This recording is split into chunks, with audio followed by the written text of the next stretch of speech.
to freak everybody out, but I just thought that was very, very interesting. All right, so let's get into today's lecture.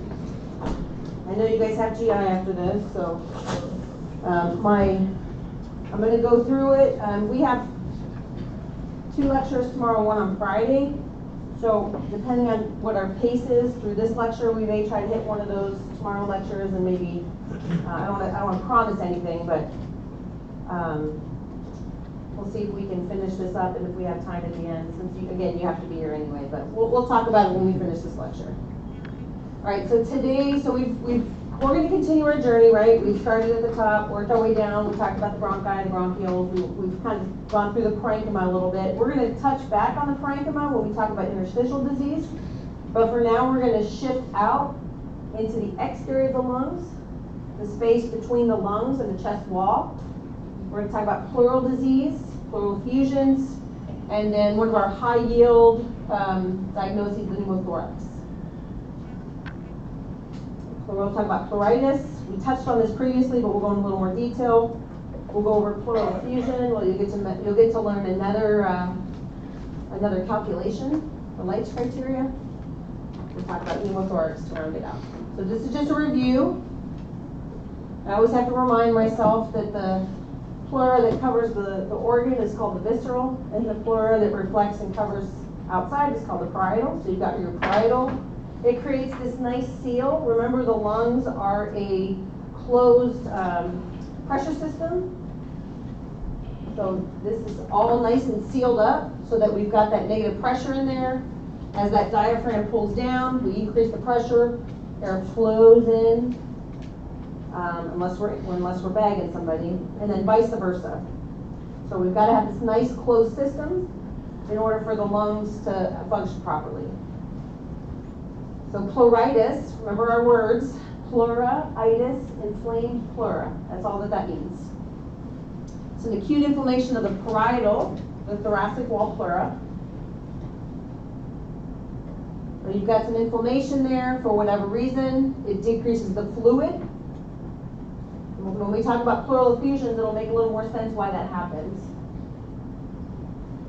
The lubricant decreases. They don't approximate as nicely, and they end up rubbing against each other and causing pain.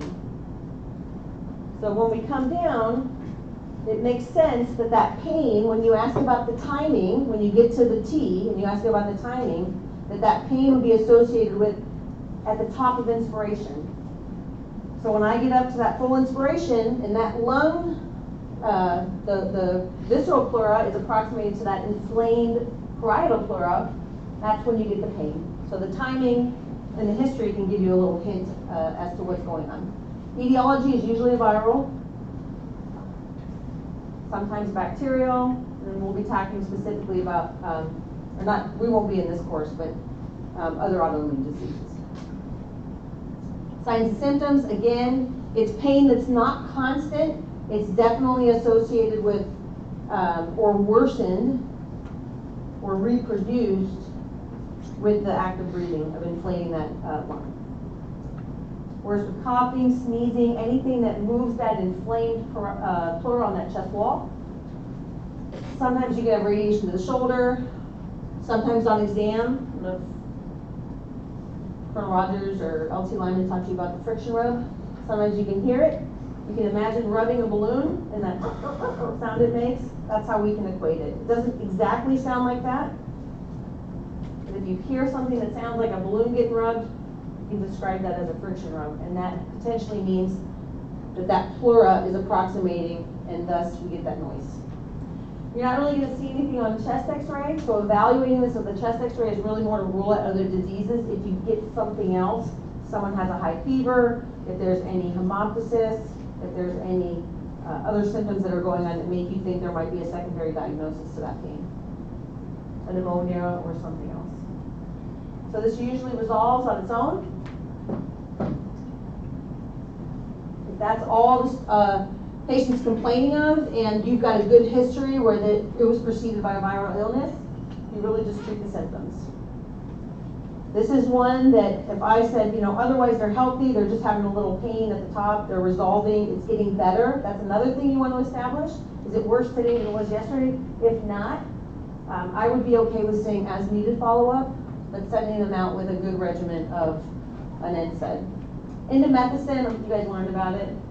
This is one that I think the reference uses as a treatment. So you can use ibuprofen, you can use any NSAID.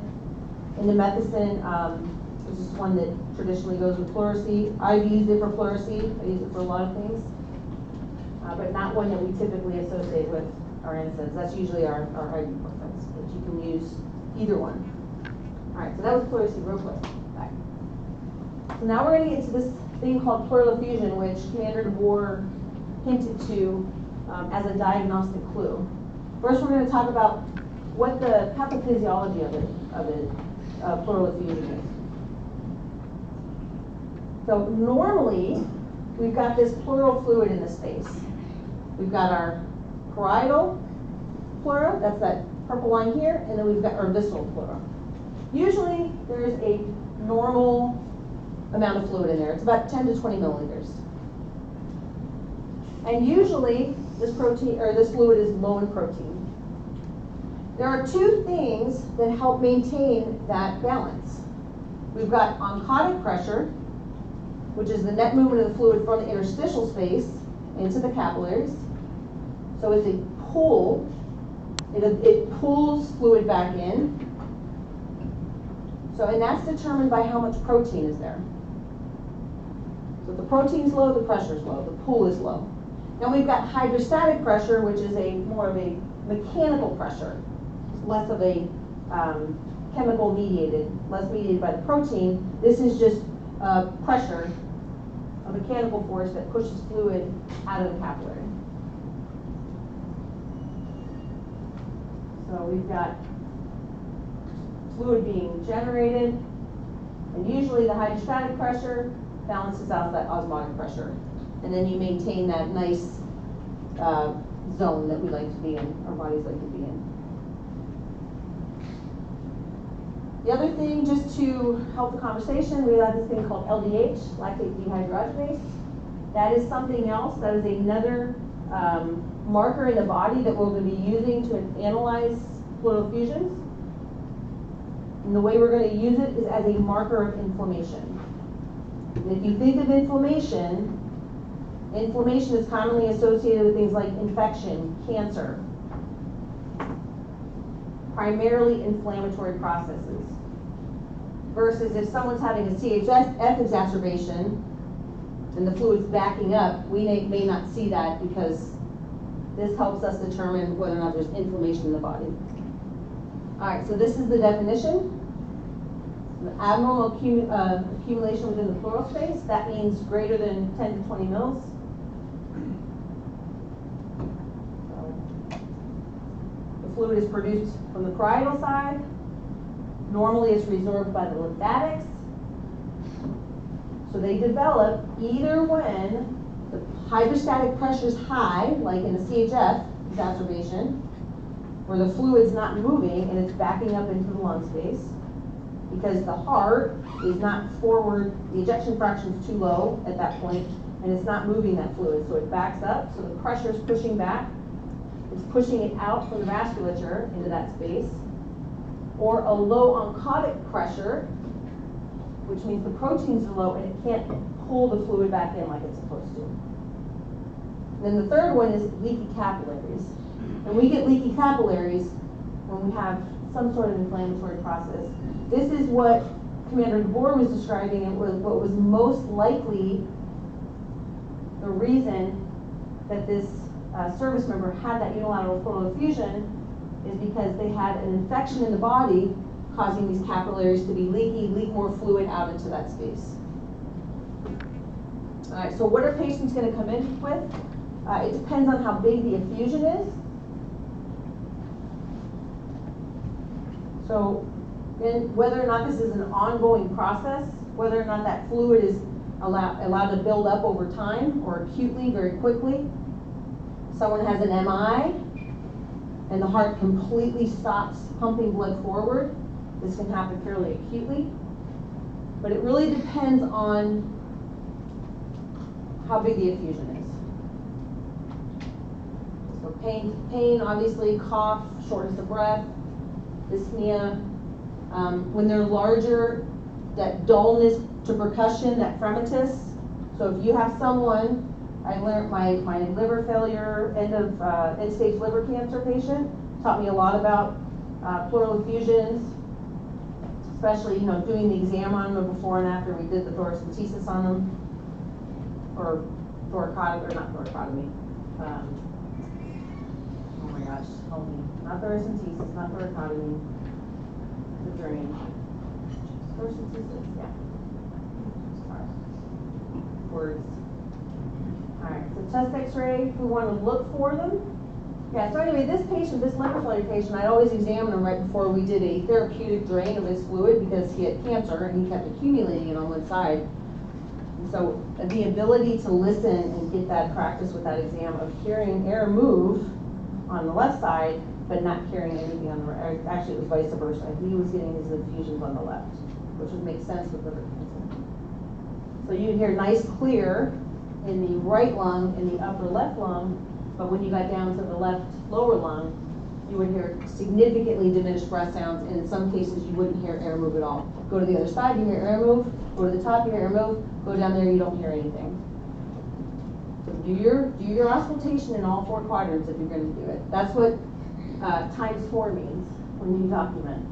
All quadrants. That's what that means. It means you actually went through and listened to all of those spots. So chest x-ray, our friend the chest x-ray. So chest x-rays can diagnose these, as they did with the case Senator Moore was discussing. The challenge with chest x-rays is that they're small, you may not see it. There is a technique where a radiologist will set someone on their left side to see if that fluid can become identifiable. It's a little bit harder when it gets lost down in the costophrenic angles. So sometimes they'll have them lay on their side to see if they can identify the fluid that way. But you need at least 100 to 200 mils usually to see it on chest x-ray. CT, more radiation, much more costly. You have to probably do a lot more coordination to get them to the CT, but it can identify down to about 10 mils. And at the same time, you can find out if there's any underlying etiology. So we'll talk about this kind of over and over again, but when we talk about specific, the pleural effusion is not necessarily going to be the disease, right? It's going to be something that's causing the pleural effusion. The pleural effusion is a symptom or a side effect of having some underlying disease. So we've got the general guidance. Remember when we said on chest x-rays, if it's lobular, then it kind of means bacterial, not always, but it kind of, versus diffuse. It usually doesn't mean bacterial, it usually means something like viral, if it's diffuse, scattered. So for pleural effusions, it's bilateral versus unilateral. So bilateral, we're thinking more of a systemic pressure issue. So either the protein's very low, and the oncotic pressure isn't such that the fluid can be resorbed, or the hydrostatic pressure is high and it's just pushing fluid into that space. It's oozing out of that space. Pushing too much or reabsorbing too little, either one causes a net increase in that fluid in that space. Unilaterals, if you discover a new unilateral pleural effusion, the answer is usually you need to tap it, you get fluid out and test it. Doesn't mean it can't be something like a but those almost, every time you find one, should be tapped so that you can understand what's going on inside of that effusion. What are the characteristics of it? And then this leads us into the discussion on exudative for transudative. So this is a picture, this is an image showing what that effusion would look like. So this is how you identify it. You'll remember what this is called, this dark space here? Yeah. So there's the costophrenic angle on this side, but you kind of lost it on this side. So these are smaller ones, right? So this will be a little clue for you, like, oh, this one's nice and sharp. Unless they had them rotated, or there's all tons of other reasons why that. That's why we use it as a tool, not a complete decision maker. But that would be a little hint, like, yeah, why isn't that nice and crisp on that side? So we do that left lateral cubitus. We're able to layer it out and identify it. So these are smaller ones. The big ones, they're pretty obvious. This would be definitely decreased or absent breath sounds on that right side. All right, so this picture is, I like this picture, like my blue bloaters and pink puffers from COPD. I think this picture has a lot of good information on it in terms of pleural effusions. It breaks it down into the two main types of pleural effusion, which is the transudative, which are our pressure ones, right? Pressure, not enough protein, not enough of an osmotic pull, so leading too much fluid in, or too much hydrostatic pressure for whatever reason pushing it in. So transudatives are our pressure ones. Exudatives are our inflammatory or increased capillary permeability ones. So remember what I mentioned in one of the earlier slides, this is where that LDH will come in. So the LDH will come in on this one. So when we test pleural fluid, that is one of the things that we're going to measure, and one of the things that's going to go into a criteria, which will help us decide which type of effusion we're dealing with. Again, medicine, we love to put things in categories. And then we have patients that don't read the book. But. So if you look over here, nephrotic syndrome, hypoalbuminemia, cirrhosis, CHF. These are examples of transudative, that cause transudative effusions. So something's going on with the pressure, low protein, back up through the heart because the ejection fraction is low, back up through the portal system. So something is causing a pressure change, either protein related or hydrostatic pressure related. Then we come over here, and this is our exudative. So exudative usually occurs due to inflammatory process, increased cap permeability, so cancer, pneumonia, TB, some sort of infection, autoimmune. Oh, PE's over here too. So it causes both. It can cause both. So there's an inflammatory. Go ahead. Is the fluid trapped between the pleural layers, or is it like No. building up inside? Correct. Yep. Right. Yep. So it's outside of the pleura. Yep. So it's in this space between. There's the chest wall and the parietal pleura. There's the lung and the visceral pleura. It's between that. And that's why we lose that costophrenic angle. It's very important when we talk about acute respiratory distress syndrome, where the lungs literally act like sponges and suck fluid up. That'll stay in the visceral pleura, and so you'll keep your costophrenic angles. Yeah, so that's a key diagnostic differentiation for those. Yeah, so it's in between, in that space. It's the space you want to hit when you're putting the chest tube in. That little space, right? All right. So thoracentesis, yeah, I did use the right word. Thoracentesis. I thought that was, for some reason, I was thinking needle decompression. That's not what I meant. Thoracentesis. So thoracentesis is a procedure.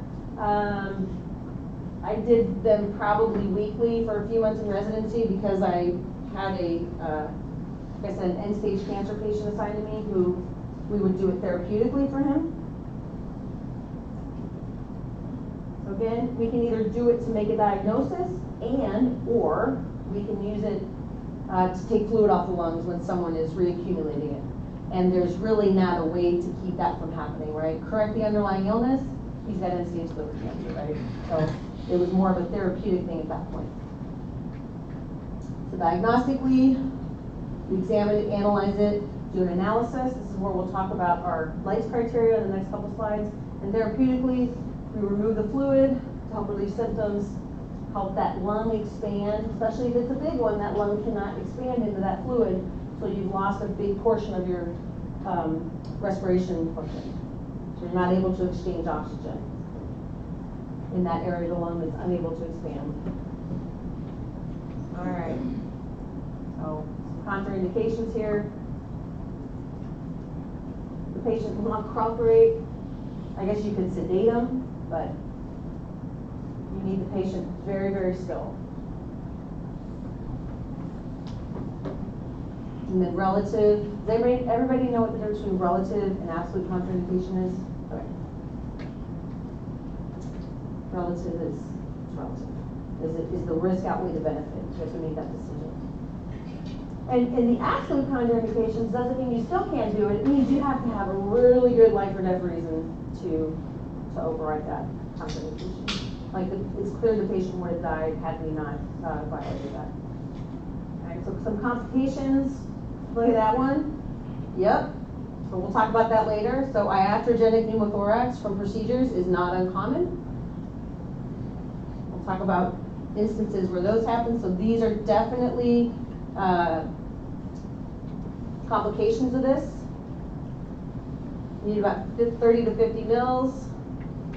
This is something to keep in mind, especially with our patient. And when I went to reteach this, I remembered, oh yeah, I remember my attending always cutting me off at a certain point when I was draining this guy's chest, and he would make me stop, and I'm like, but there's more in there. He's like, I know, but if you take out too much at one time, we get what's called re-expansion pulmonary edema. It's kind of like the bends, in the, not exact correlation, but where you re-expand the lung too fast, and then it acts like a sponge and starts to absorb fluid. So you don't have that counter force, and then you get that fluid, and that allows the capillary leakage. So you can actually cause pulmonary edema, which means inflammation of the lungs themselves, if you take too much fluid off at once. All right, so these are some, we'll talk about the fluids you get out. So sometimes you can get milky white fluid out. That could indicate maybe an infection. Correlated material, white blood cells, you're obviously going to send this stuff all down for testing, gram staining, white count, all that good stuff. Another potential for that would be a lipid effusion. Lots of things can, it's like lots of things can cause emboli. Lots of things you can find lots of things inside the pleural cavity. So if it's bloody, you know, decide whether or not, well, is it blood is the pleural effusion blood, or is it that I just introduced blood into that pleural fluid because it was a messy tap, or I was going in and out a couple times and I maybe introduced blood, or there was blood in the syringe. Obviously you're going through tissue and skin, so you're going to expect some blood. But the way we differentiate between a bloody tap versus a hemothorax, which means a majority of that is blood, it's predominantly blood, so it's actually blood in there, which clinically makes you think something different, right? You have to go a different route. So the way we do that is we look at that pleural fluid, and then we get a blood test. We look at the hematocrit. And if the pleural fluid is more than 50% of that crit, then we consider that a hemothorax. So if there's enough blood, i.e. more than 50% of the blood that's actually in your veins is in the content of that pleural fluid, then by definition, doesn't mean there's not wiggle room, right? We use common sense in medicine, we don't go based off of labs only. But by definition, that differentiates a hemothorax from just a bloody tap. There's blood in the pleural fluid, but it's not a hemothorax. All right. So, pleural fluid labs. This is where we'll dig into the Leitch criteria. So the things that we're going to measure are all these things. I underline the things we're going to use when we do our Leitch criteria. We're also going to get a white blood cell count. We're going to look at the bacterial component of it. Is it an infection? We'll do a gram stain. Wouldn't that be nice to know if it's an infection, what bacteria it is? And you get sensitivities. That'd be nice too, especially if we're the ones managing this patient. And then we get our pH, and then other things as needed. Sometimes if it's a heme patient, oncology patient, they'll have special things they want us to test for. Now, something interesting that Commander DeBoer did discuss when they did start testing more advanced on that fluid for that service member, there were some fungal cultures drawn on it, and all it said was not aspergillus. So the limitations of our diagnostic studies are legitimate. It says not aspergillus. Well, I want to know if it's toxic. Well, we need a specific test for that. Okay, can you do that specific test? Oh, we threw the fluid out. And you got to go in and get the fluid again. Or if you have a high enough clinical index of suspicion, and if you really think it's toxic, put them on the treatment.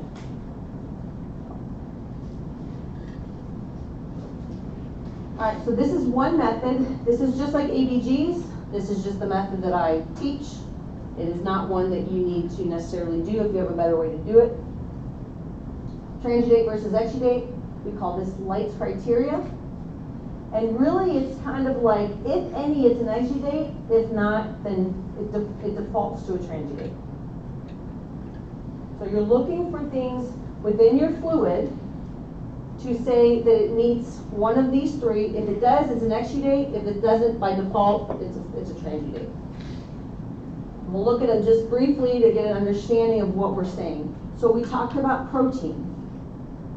We talked about protein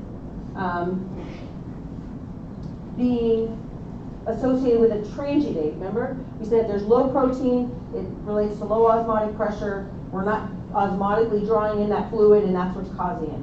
So if the protein is sufficiently high, right, greater than 50% of the serum protein, it's not an exudate. If the LDH, which we associate with inflammation, which is also associated with exudates, is sufficiently high, i.e. greater than 60% compared to the serum LDH, then it's not an exudate.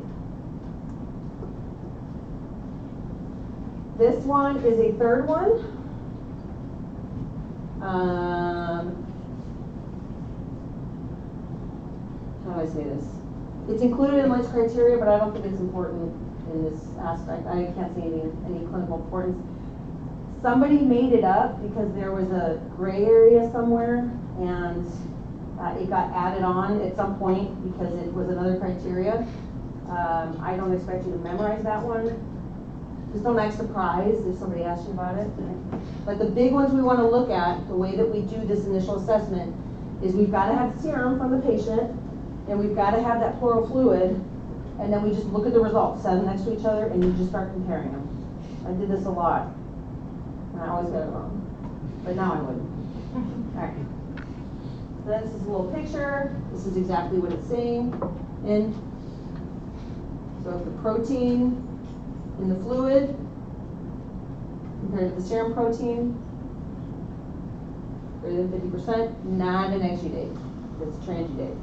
If it's greater than 60% of the LDH, not an exudate. It's a transudate. So pleural fluid is 5. Serum protein is 7. Oh, go ahead. Did I just reverse that?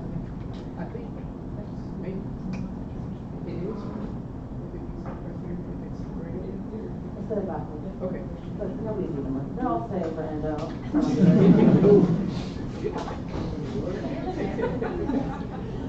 Okay, I said it backwards. Everybody, I'm trying to do accreditation responses in my head. All right, so that was totally backwards. So okay, this will be the clarifying. This will be the clarifying thing. Fluid protein compared to serum protein is 70%. Is that greater than 50%? Yes. Yes. LDH compared to serum LDH is 75%. Is that greater than 60%? Yes. So it's a yes. Wow, dual credit, yeah. All right, yep. Yep, all right. All right. So here's just, these are all things that we're gonna cover in this course. Everything I've highlighted, well, we're not gonna do nephrotic syndrome or cirrhosis, but a lot of these we're gonna talk about. We're gonna talk about connective tissue disease, pneumonias, we've talked about TB, lung cancer, really any kind of cancer. Here's that fungal infection, right? Which we assess by saying not aspergillus, which bit us in the butt, at least in that case. And then over here, this is more transudative, pressure associated, low protein, hydrostatic pressure changes. PE will cover that in a couple lectures. All right, the treatment. So what do you do with these patients? So it depends on what the underlying cause is, obviously. For transudates, we're going to treat the underlying disease. While we're treating that, depending on the duration, right? They're in CHF exacerbation, we get them back on their blood pressure meds. We, metabolize the Easter ham out of their system and give some diuretics. They may,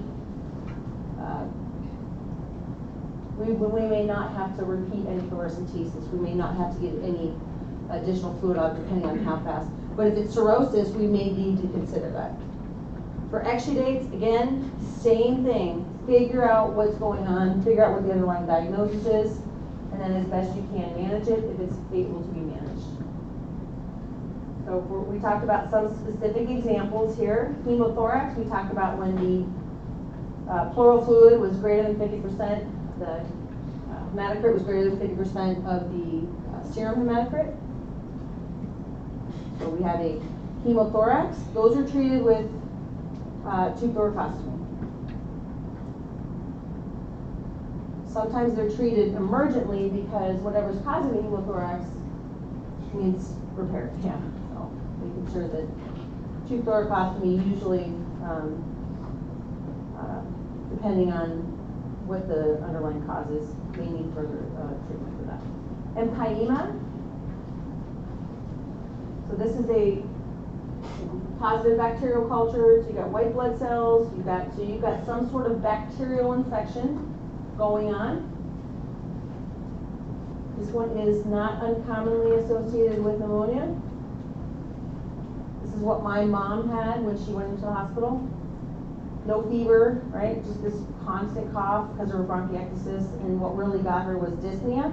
My gynecologist dad, who had a stethoscope for some reason at the house, put the stethoscope on her, and he's like, I didn't hear anything. We heard a little bit of air up in the upper, but she had bilateral, so she had to get bilateral chest tubes. And of course, antibiotics, tons of antibiotics until the culture came back. Peripneumonic, so this is a sterile fluid, so just white blood cells, but it doesn't grow any bacteria out. These do not necessarily need drained. You can give antibiotics only. And then a malignant infusion. This is kind of like my patient. You want to make sure you're managing their cancer. And then more frequently, they'll need therapeutic thoracentesis. All right, so pneumothorax. This is our dropped lung, collapsed lung. So air gets into that pleural space. So it's not fluid that's getting in there, it's air that's getting in there. But however you skin it, it doesn't allow that lung to fully inflate. So there's a couple different ways it happens. It can happen spontaneously, which is our classic, we'll talk about that, patient characteristics for that. Secondary to trauma, so in table 8, if you are in the table 8, so we talk about that tension pneumothorax and having to do the needle decompression and then placing chest tubes, so it could be traumatic penetration of that chest wall that allows that air in. Chest seals come into play on this, right, to manage it. And then some other causes. This is not, pneumo is air, right? So these are blood, chylous material, lipid material, or other types of fluid. But this, space, that gets into that pleural space.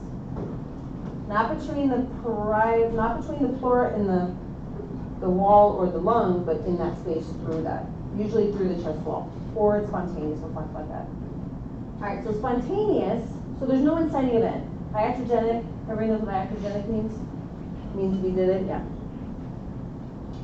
It's much better than saying, right, I oopsie. Occurs in the absence of inciting event, so no trauma, nothing incited it, so that needs to be part of your history, right? Have you had any trauma? Have you had any recent procedures? So there's two types of spontaneous.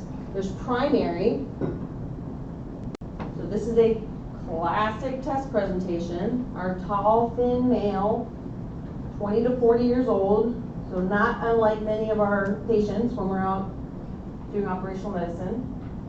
Smokers, those are classic. Tall, thin male, 20 to 40 years old, smoker. So we'll talk about why this pathophysiology comes into play. It's because when you think about someone who's very tall, right, this little guy, right, so normal rib cage, but you think about someone that's really tall, it stretches that space out and it puts higher shear force at the top of that. So just by sheer design of how they were born and how they developed, they're putting extra pull and shear on the very, very top of that lung, on that pleura. All right, secondary, so that, all that means is they've got something else going on that predispositions them for it. So COPD is very common, asthmatics, pneumonias, so there was something else going on that caused them to be more susceptible. It wasn't anything genetic or non-genetic, right? So this is a bleb. This is a spot that, this is what ruptures from that increased shear, and there is air in there, and so when these rupture and it pulls away, then that air gets released up in that space and starts to put pressure down on that lung. So these are our spontaneous. This is a common etiology with the spontaneous. Can you guys see where these lungs are on this picture? So is this unilateral or bilateral? Yeah. So they're way down here. They are. That is a significant. Now the trick to diagnosing pneumothorax, because we can all get a chest X-ray, right? The trick to it is understanding that this is not normal lung tissue, right? So you assume when somebody takes a chest X-ray, what do? They have to take a big breath, and so you're supposed to fill that whole thing up with lung. So that's critical. You have to make sure, especially when you're in the field and you have somebody, rolling around your little X-ray machine, you need to make sure it's done properly, right? You want that on full inhalation. So this patient apparently is trying to inhale. I'm sure this was a trauma patient, though. Let's be honest. I don't think they're sitting in the radiology waiting room. But yeah, so these lungs are way down here. So there is no normal lung tissue. And this is what radiologists get paid tons of money to be able to say is there is no normal lung tissue there. That is blank space. That is air and bone and tissue.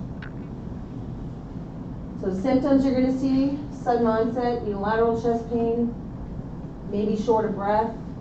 It's very sudden. Last pneumothorax spontaneous I had come in, it was a guy that was doing PT, and he said he was running, all of a sudden he got this really weird pain. He came in kind of holding his shoulder. He's like, I don't know if it's my shoulder, but he was holding his chest here. He was a little bit short of breath when we asked him. His vital signs weren't, he was a little bit tachycardic. That's about all I can say about him. But he had just finished a cigarette right before he came in. So, but that's all he really complained of. I asked him, did you finish your run? He said no. So that was a little more clue of why not. Was it the pain? No, it's just whenever I started to try to run, I would get short breath. So eliciting a better history on him. We went ahead and got the chest x-ray.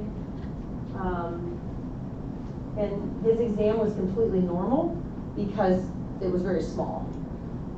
So that guy, you would hear diminished breath sounds on, because there is, if you listen up here, there is not an organ filling up with air for you to listen to. You would not have heard it. This guy, it was small, it was a spontaneous rupture, so his exam was completely normal.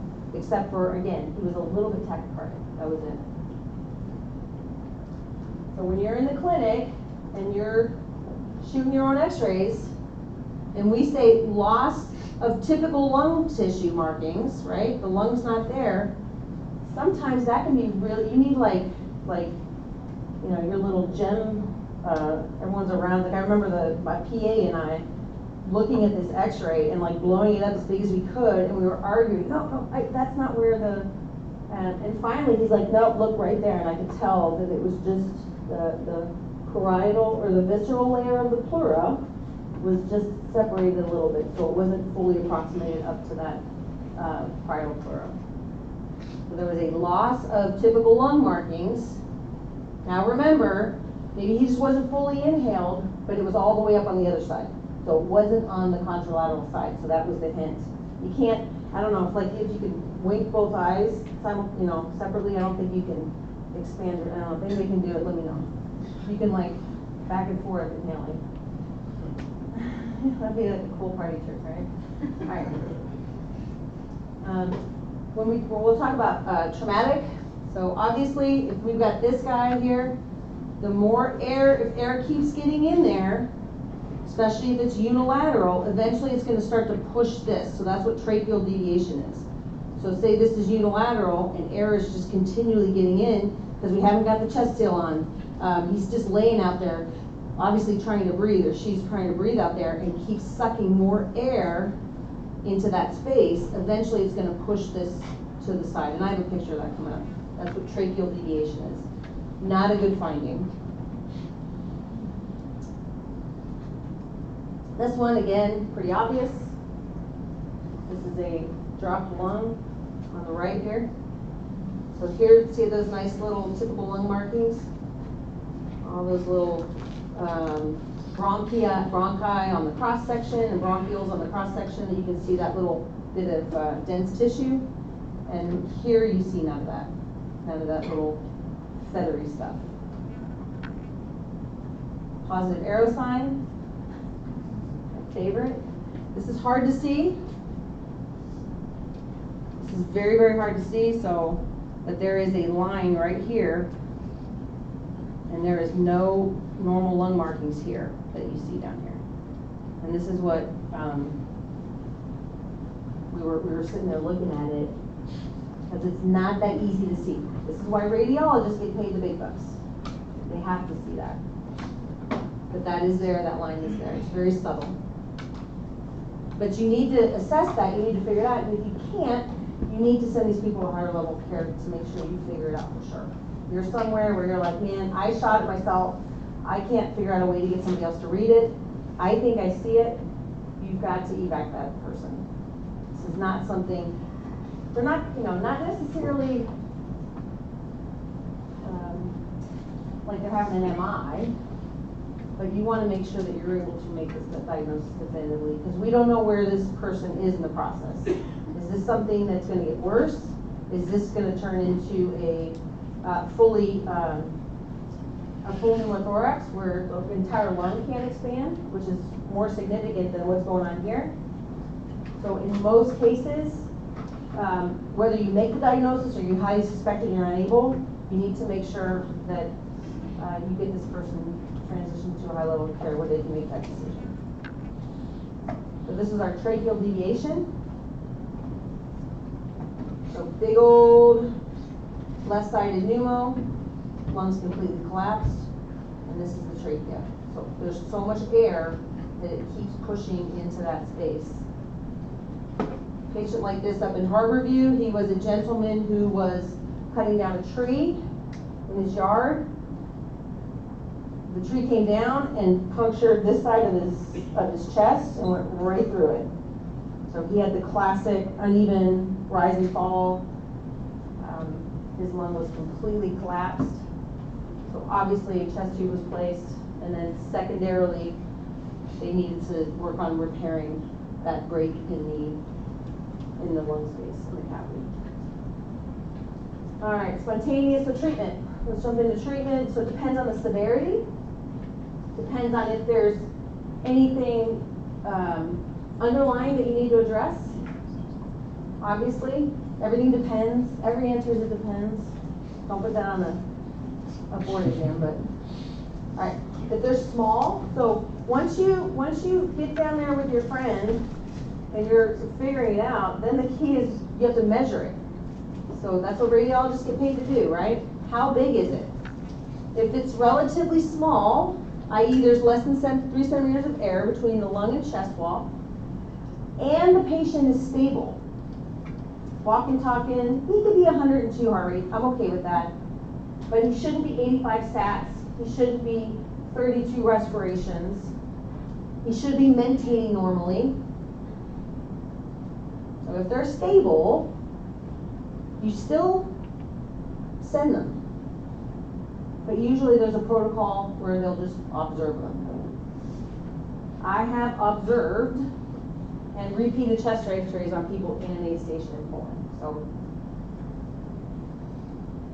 because I was able to see it very clearly, I was also able to send those images to a radiologist who confirmed it, confirmed the size, and I didn't need to evac that particular service member, but I was able to repeat that. But I was able to get those support things. Sometimes you're not.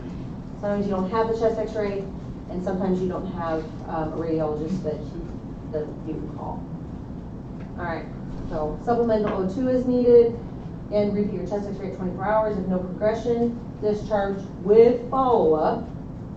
If they're larger, or they're having any symptoms that shows that they're unstable, including abnormal vital signs, poor circulation, poor mentation, anything that would say this patient is not, his respiratory system is disrupted such that it is now making the patient unstable. Especially if you have them in your room and 10 minutes after they got there, they're worse, right? That means they're decompensating. Then you need to either needle decompress them, if it's all you have, and they're obviously that pneumothorax is getting more severe for whatever reason. Roll your patient, make sure you look for any openings, right? But those patients need not, let's have your buddy drive you to the ER. That's admission. You need to make sure that person gets handed off to someone who is trained to address placing a chest tube or intubating or anything that needs emergency care. The sucky thing about pneumothorax, especially in the military, is that once you get one, you're prone to get more. You're just prone to get more, especially if you keep smoking. So those spontaneous, less so if it's traumatic, but once you instrument that, once that blood ruptures, then you're just at risk for that happening again. It's like having an ankle injury, and you do all the PT and you do everything you need to do to restructure it, and it's just a weak part of your body that's more prone the next time you roll it to get re-injured. So every professional athlete, right? It's that same ankle or that knee. So potential recurrence is about 30%. It is even more for smokers. If they have smoke, if they have asthma, so as primary care managers, we can hit at all those other things. Make sure your risk will be less if we address these.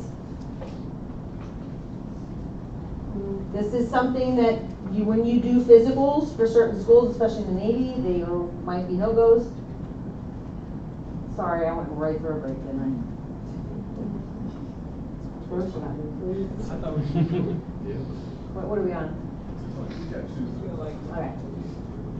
I'm so sorry. That was Commander DeBoer's fault. And surgical. So if we look down here, there is surgical things that we can consider. So CT surgeons, more than likely if they've got recurrence, but if the patient has recurrence, in addition to these types of things, probably not fit for service in the military at that point. So the actual regulation, at least in the Army, says like you can have one, and then we have to do some sort of risk stratification. But once you've had your second one, then usually it's a med board. Go ahead. Does it matter if it's spontaneous or trauma related? Yes, it does. I think if it's spontaneous, it's worse. Yeah, unprovoked.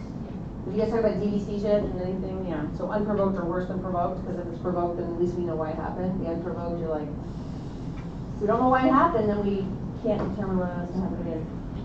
Alright, so, I didn't really want to see it. Tension pneumos, sucking chest wounds, again, same thing. Can be much more severe. This is going to be our table 8 trauma tables. You come in, you're listening to your patient, you're listening to their lungs, you're looking for entry wounds, you're slapping chest seals on things so that you're closing up anything. You listen, you don't hear anything, you want to get those lungs re-inflated. First thing you need to do is you need to stop the air from going in. So slap that chest seal on. Second thing you want to do, if you don't have time to place a chest tube or you're somewhere where it's probably not advised because you don't have safety, you want to use that needle decompression. I won't get into too much detail with this because you will cover this in emergency med. Blah, blah, blah. Tube thoracostomy, not tube thoracotomy. So thoracotomy is when they open up the whole chest. Tube thoracostomy is a chest tube. Here's some pictures, and good. Now, before I leave, because Colonel Gender is going to come in the GGI. The only other option is that we have one lecture that's not very long, that was going to be a tomorrow lecture, and then tomorrow we can do the second lecture and Friday's lecture. No, you're sick of me. I was just scared of it saying, Yes, I love it. You'd rather study.